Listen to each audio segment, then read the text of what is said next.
जिस समय आपकी मृत्यु हो जाएगी, आपको पकड़कर यम के दूत जो भक्ति नहीं कर रहे हैं, आप जी को धर्मराज के दरबार में, न्यायाधीश के दरबार में खड़ा कर दिया जाएगा, जो काल का न्यायाधीश है। और वहां जाकर के आपसे पूछेंगे कि भाई निकाल क्या लाया गठड़ी में, दिखा तेरा परस, कितनी माया इकट्ठी करके लाया तू। जो पूंजी लेकर गया था मनुष्य के श्वासों की, अब दिखा कितना कमा के लाया। फिर ये नीचे को मुंह कर लेगा ऐसे। पुण्यात्मा, ये जब मनुष्य शरीर छूट जाता है उस समय इस प्राणी के साथ ऐसे बीतती है जैसे सौपन में क्या देखते हैं कई बार एक गरीब व्यक्ति, और क्या देखता कि कार में बैठा जा रहा है। एक बताया था व्यक्ति, कहने लगा मैं आज सपने में ऐसा देखा कि जैसे कार में बैठा हूं और कार चला रहा हूं, और ब्रेक लगाया, आगे एकदम कोई ऐसी स्थिति आ गई, ब्रेक लगाया, जोर से पैर मारा और रजाई फटी हुई थी उसकी, उस रजाई में का पैर आर पार हो गया। फिर वह आंख खुल गई, यानी निंद्रा भंग होगी, देखो होता है, वो पैर छोड़ दिया। फिर जब सौपन टूटा तो देखा ना कार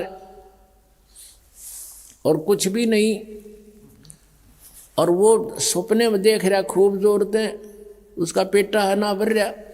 तो कहते हैं आज जो सुविधाएं आपके पास है, और जिस समय ये आपकी शरीर छूट जाएगा उस समय आपका सपना सा टूटेगा, और यम के दूत बाजू पकड़ रहे होंगे, वो पाँव जरा होगा टूटी हुई रजाई में, और कहेंगे चल बच्चा। अब उसका विश्वास सा नहीं बनता कि बेटा था, मेरी बेटी थी, कार थी, कोठी थी,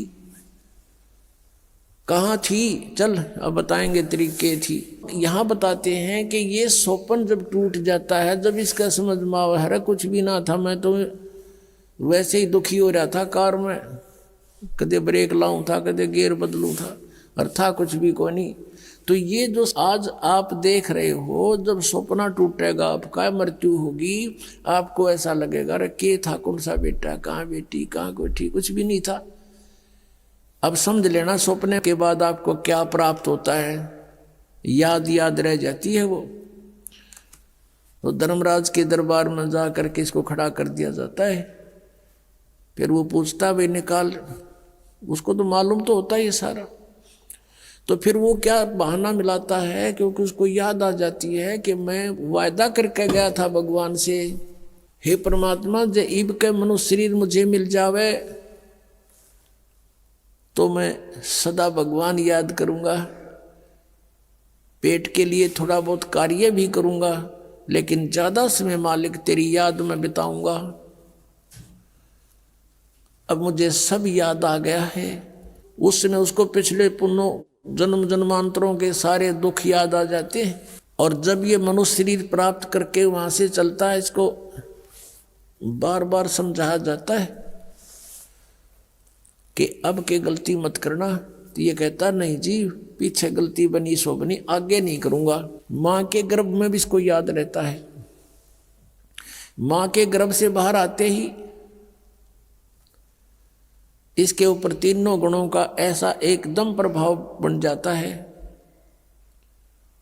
ये सब भूल जाता, अचेत हो जाती आत्मा।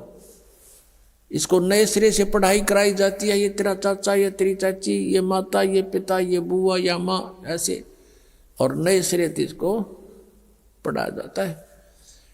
अब जब तक हम सत्संग में नहीं आते और सतगुरु नहीं मिलते, नकली संतों के सत्संग से भी लाभ नहीं, क्योंकि उनके पास ना नाम ना ज्ञान।